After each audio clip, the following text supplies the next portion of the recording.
இப்ப நான் என்ன செஞ்சுட்டேன்? இல்ல இப்ப நான் தெரியாம தான் கேட்கிறேன். நான் இப்ப என்ன செஞ்சுட்டேன்? நான் என் கடமையத்தானே செஞ்சேன்.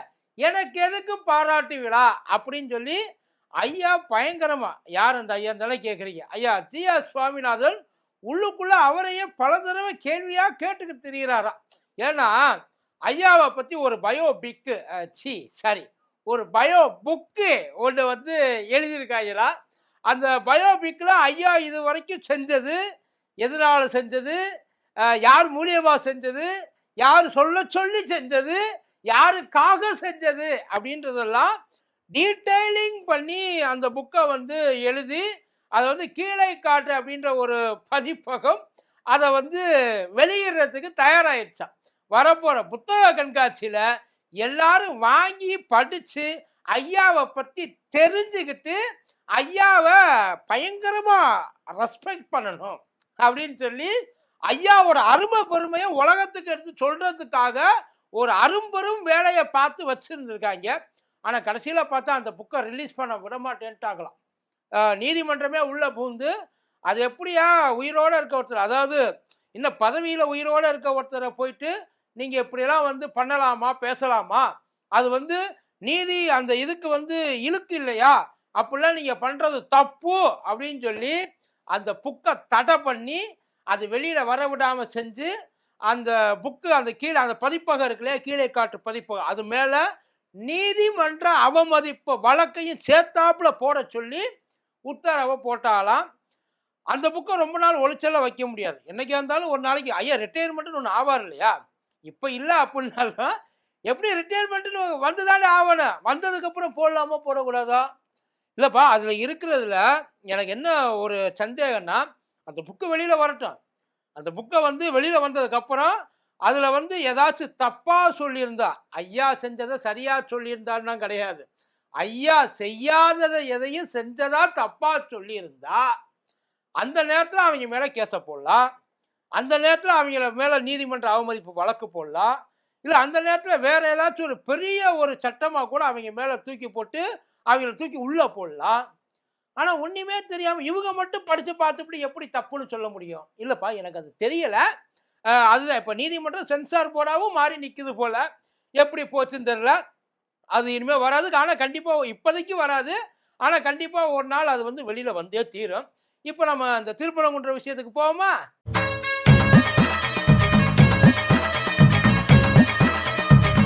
டயா பூஸ்டர் சுகரை கண்ட்ரோல் பண்ணும், உங்க ஆரோக்கியத்தை மீட்டு தரும். சர்க்கரையை கட்டுப்படுத்துறதுக்கான எளிமையான வழிமுறை, இயற்கையான வழிமுறை. அனைத்து மருந்து கடைகளிலும் கிடைக்கும்.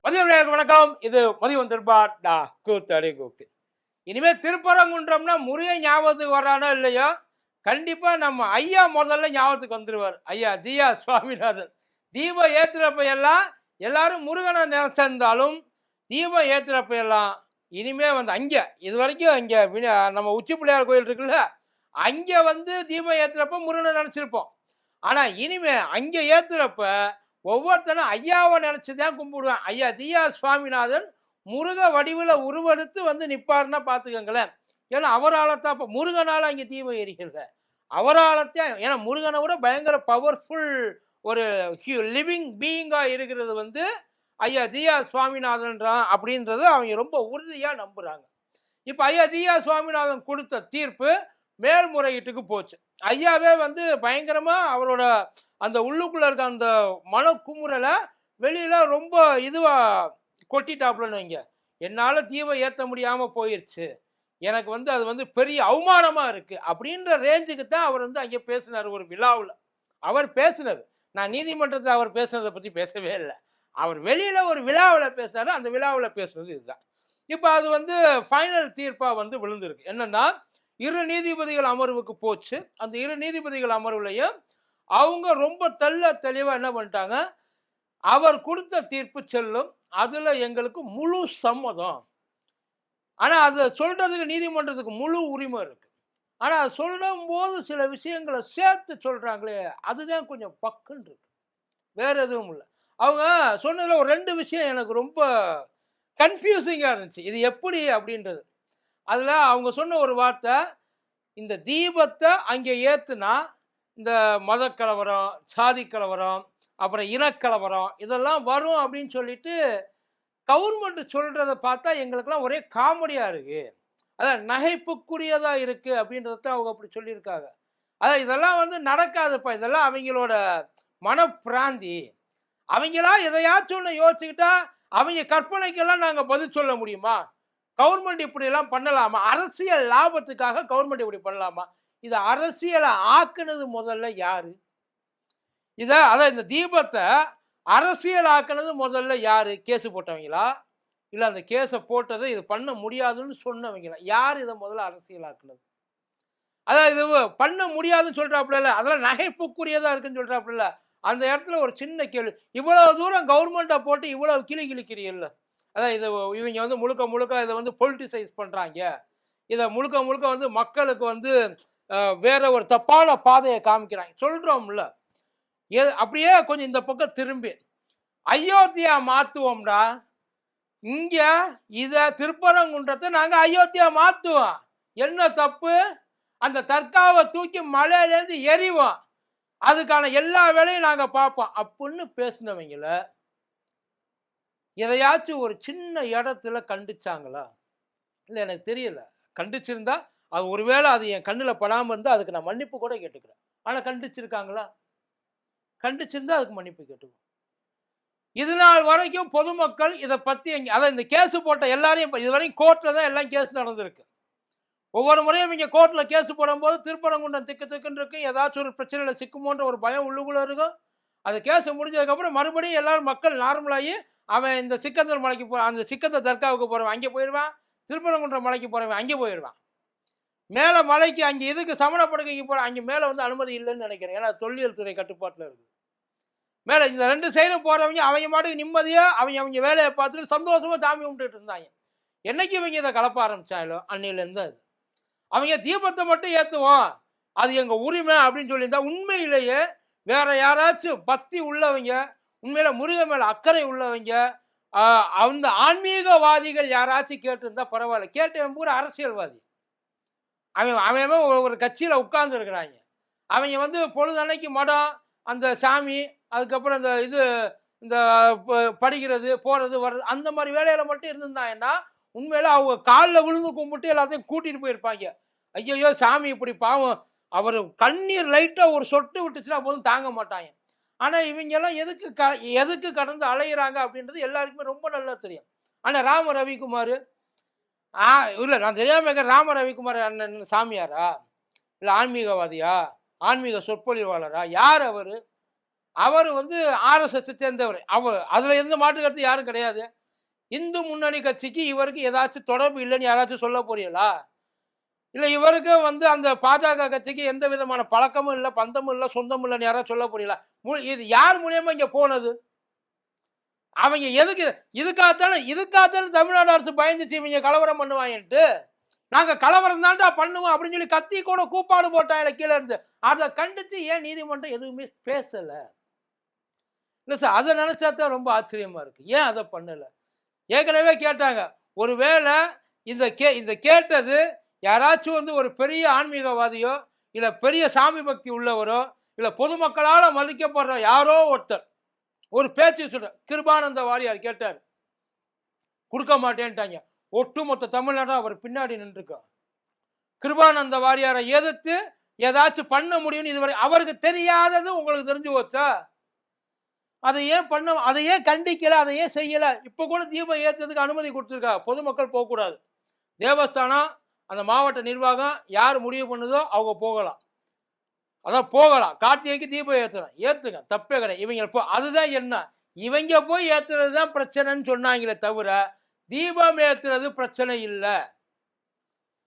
நல்லது. தீபம் இவங்க அடுத்து தீபம் ஏற்றதோட விட்டுருவாங்க நினைக்கிறீங்க? நாங்க போவோம் பாங்க அடுத்து. அதுக்கு இந்த கோர்ட்டு அனுமதி அடுத்து கொடுக்கும். ஏன் அவங்களுக்கு அந்த உரிமை இல்லையா? போனதுக்கு அப்புறம் இந்த தர்கா ஆக்குபேஷன் பாங்க, இதை எடுக்கணும் பாங்க, இந்த மலையோட புனிதத்தை இந்த தர்கா கெடுக்குதும் பாங்க. ஒண்ணு இல்ல, இவங்க பண்ண அந்த வேலையால இத்தனை வருஷமா அவங்க கொடுத்துருந்தாங்க கந்தூரி, அந்த கந்தூரியை கொடுக்க கூடாது தடை போட்டு உட்கார வச்சிருக்காங்க. அவங்க மனசு புண்படுது. அதுக்கு என்ன பதில் சொல்லுவிய? அதுக்கு யாராச்சும் ஏதாச்சும் பதில் சொல்லுவீங்களா? அதுக்கு யாராச்சும் ஏதாச்சும் பாப்பியலா? சொல்லுங்க. அதை கன்சிடரேஷன்ல எடுக்கணும்ல. இந்த பக்கம் இருக்க கன்சிடரேஷன் எடுக்கிற மாதிரி அந்த பக்கம் இருக்கிற கன்சிடரேஷனே எடுக்கணும்ல. இவங்க வழக்கமா பண்ற இடத்த காட்டிலும் வேற இடத்துல கொண்டாந்து குடுறான்றாங்க. இவங்க நாங்க வழக்கமா பண்றதை வழக்கமா பண்றதையே வந்து பண்ணக்கூடாதுன்றாங்க. ரெண்டுக்கு வித்தியாசம் இருக்கா இல்லையா? அதை பேசணும்ல சார். இன்னொன்னு சொன்னாங்க கோர்ட்ல, ரொம்ப அருமையான ஒரு விஷயம். அதாவது அதை எப்படி சொல்றதுன்னு தெரியல. கோயில் நிர்வாகம் சொல்லுது, அதாவது இது வெளியில இருக்க யாரோ சொல்லலாம், அந்த கோயிலை இத்தனை நாளா பாரம்பரியமா வந்து அதை மெயின்டைன் பண்ணிட்டு வராங்களே அந்த நிர்வாகம் சொல்லுது, இவங்க இந்த இடத்துல அந்த தீபத்தை ஏற்றணும்னு நினைக்கிறது ஆகம விதிக்கு எதிரானதுங்குது. இது கோயில் நிர்வாகம் சொல்லுது. அந்த விதிக்கு எதிரானதுன்னு சொல்றிய, அந்த எதிரானது ஏதாச்சும் ஆதாரம் இருக்கா அப்படின்னு வந்து இங்க கோர்ட்டு கேட்குது. நியாயமான கேள்வி, 100% நியாயமான கேள்வி கேட்கணும். ஏப்பா அது சொல்லணும்ல. ஆமாங்க இப்படிலாம் இருக்குங்க, இதெல்லாம் அதை கோயில் நிர்வாகம் கண்டிப்பா கொண்டாந்து சொல்லணும். அதே மாதிரி அதுதான் விளக்கு தூணு தீபத்தூணுன்னு சொல்றாங்கல்ல, அந்த தீபத்தூணுன்றதுக்கு உன்கிட்ட ஏதாச்சும் ஆதாரம் இருக்குதான்னு அவன்கிட்டையும் கேட்கணும்ல. இதுக்கு முன்னாடி ஏற்றிருக்காங்களா, ஏற்றுறதுக்கான ஆதாரம் இருக்கா, அந்த தீபத்தூண்ல தீபம் ஏற்றுறதுக்கான அந்த சுவடுகள் ஏதாச்சும் இருக்கா, அதுக்கு ஏதாச்சும் ஒரு ஹிஸ்டரி இருக்கா, வரலாறு இருக்கா, வேற எங்கேயாச்சும் பாடி இருக்காங்களா, ஏதாச்சும் செஞ்சிருக்காங்களா. ஆனா அது சர்வே கல்லுன்றதுக்கு ஆதாரம் இருக்குன்றாங்க. அவங்க என்ன சொல்றாங்க, பிரிட்டிஷ் காலத்துல அவங்க கொண்டு வந்து, அது பிரிட்டிஷ் காலத்துல இருக்கலாம், நாயன்மார் காலத்துல இருக்கலாம், யார் காலத்துல வேணாலும் இருக்கலாம், ஆனா அது சர்வே கல்லுதான்றதுக்கு ஆதாரம் இருக்குன்றாங்க. ஆனா இது விளக்கு தூண் தான், தீபத்தூண் தான் அப்படின்றதுக்கு ஏதாச்சும் ஒரு ஆதாரம் இருக்காப்பா அப்படின்னு இந்த மனு போட்டாங்க. அவங்கள்ட்ட யாராச்சும் ஒரு வார்த்தை கேட்டாங்களா? கேட்கணுமா கேட்கக்கூடாதா? கேட்கணும்ல. அதை கேட்டுவிட்டு அதுக்கப்புறம் கிளியர் பண்ணணும்ல. மொட்டையா ஒண்ணுமே இல்லாம எனக்கு இதுதான் தோணுது, நம்மளை குலுக்கல் முறையில தேர்ந்தெடுத்துக்கிட்டு இருக்கோம். யோசிச்சு பாருங்க. இந்த சீட்டு போற இடத்துல எல்லாம் குலுக்கல் முறையில ஒரு சீட்டு எடுத்து கொடுத்து வர்ற ஆளுக்கு பரிசும்பாங்க. இவங்க எல்லா சீட்லையும் அவர் பேரையே, ராமரவிக்குமார் பேரையே எழுதி போட்டு அந்த பேரையே மறுபடியும் எடுக்கிறாங்கன்னு நினைக்கிறேன். இதுல வேற அட்வைஸ் வேற, அவர் சொல்றப்பயே பண்ணியிருந்தா, அந்த 144 போடாம இருந்திருந்தா இப்ப இதெல்லாம் தேவையா? இந்த மாதிரிலாம் எதுவும் பண்ணிடக்கூடாது, செய்யக்கூடாதுன்னு சொல்லி தான் சார் அவங்க போட்டிருக்காங்க. உள்ளதுதான் இதுல ஈகோ பிரச்சனைக்கு எந்த வேலையில ஒவ்வொரு இடமா கலப்பாங்க. இந்த இன்னைக்கு திருப்பூர் பக்கத்துல ஒரு கோயில், அது ஆக்கிரமிப்பு கோயிலா இருந்திருக்கு. உள்ளுக்குள்ள ஆக்கிரமிப்பு கோயில் எல்லா இடத்துலயும் இருக்கிறது தான். உத்தரப்பிரதேசல எவ்வளவு கோயில் அடிச்சிருக்காங்க தெரியுமா? டெல்லியில எவ்வளவு கோயில் அடிச்சிருக்காங்க தெரியுமா? ஒவ்வொரு ஸ்டேட்லயுமே ஆக்கிரமிப்பு, அதாவது கவர்மெண்ட் அரசாங்க இடத்துல இருக்க ஒவ்வொரு இடத்துல, அது வீடா இருக்கட்டும், கோயிலா இருக்கட்டும், ஃபேக்டரியா இருக்கட்டும், என்ன வேணாலும் இருக்கட்டும், ஏதாச்சும் இருந்தால் அந்த ஆக்கிரமிப்பை இடிக்கத்தான் செய்வாங்க. அது வேற வழி கிடையாது. அது அரசாங்கம் ஒரு டெவலப்மெண்ட்னு வந்துட்டா, அந்த டெவலப்மெண்ட் இப்போ ஒரு மெட்ரோன்னு வந்து அந்த மெட்ரோ வழியில வந்து ஒரு கோயில் இருக்குன்னா அந்த கோயில் இடிக்க விடாம பண்ணிடுவீங்களா? அதுக்கு போயிட்டு உட்காந்து போராடிட்டு இருக்காங்க. இவங்க வேலை இப்போ இதுதான். திண்டுக்கல்ல ஒரு இடத்துல இதே மாதிரி உட்காந்து போராடினாங்க. அடுத்து ஊரா கிளம்பி போவாங்க. அவங்களுக்கு நீங்க கொடுக்குற ஒரு ஊக்கம், இதனால இப்ப நீங்க கேட்டீங்கல்ல, நகைப்புக்குரியதா இருக்குது. நாளைக்கு ஏதாச்சும் ஒரு விளைவுகள் வந்து அந்த கோர்ட்டு பொறுப்பேற்றுக்கும் சொல்லுவீங்களா? தீர்ப்பை கொடுத்துட்டு பேசாம போயிட, கடைசியில் திண்டாட வேண்டியது யாரு? இவங்க தானே. அவங்க கூட கட்டுப்படுத்த திண்டாட, பாதிக்கப்படுறது யாரு? கடைசியில இருக்கிறவங்க தானே பாதிக்கப்படுறான். அவன் எந்த விதமா பாதிக்கப்பட மாட்டான். அதுக்கு நாங்க கேரண்டி கொடுக்க முடியுமா? நாங்க இன்னமும் நம்புறோம் நீதிமன்ற உச்சபட்ச அதிகாரம் உள்ளது. அதுக்கு இருக்கிற பவர் இந்தியாவில் வேற எதுக்குமே கிடையாது. அது நினைச்சா எதை வேணாலும் தலையில புரட்டி போடும். அது நினைச்சா யாரை வேணாலும் கண்ட்ரோல்ல வச்சுக்கும், யாரை வேணாலும் காப்பாற்ற முடியும். எங்களால இதுக்கு எந்த பிரச்சனையும் வராது. இதுக்கு எந்த பிரச்சனையும், இந்த தீர்ப்புனால எந்த பிரச்சனைக்கு வந்தா அதுக்கு இந்த கோர்ட்டு முழு பொறுப்பே இருக்கும் சொல்லிட்டீங்கன்னா பரவாயில்ல. ஏன்னா அதுக்கப்புறம் நாங்க தைரியமா இருப்போம், நிம்மதியா இருப்போம். அதுக்கப்புறம் என்ன வேணாலும் பண்ணலாம், எங்க வேணாலும் அவங்க விளக்கு ஏற்றிக்கலாம், தீபம் ஏற்றிக்கலாம். ஆனா அதை சொல்ல முடியுமா? கடைசியில வேற ஏதாச்சும் இது மூலியமா வந்து இன்னைக்கு வரலனாலும் ஃபியூச்சர்ல இதுக்கப்புறம் வந்துச்சு அப்படின்னா, அன்னைக்கு இந்த தீர்ப்பு, பாபர் மசூதி தீர்ப்பு எப்படி ஆச்சு?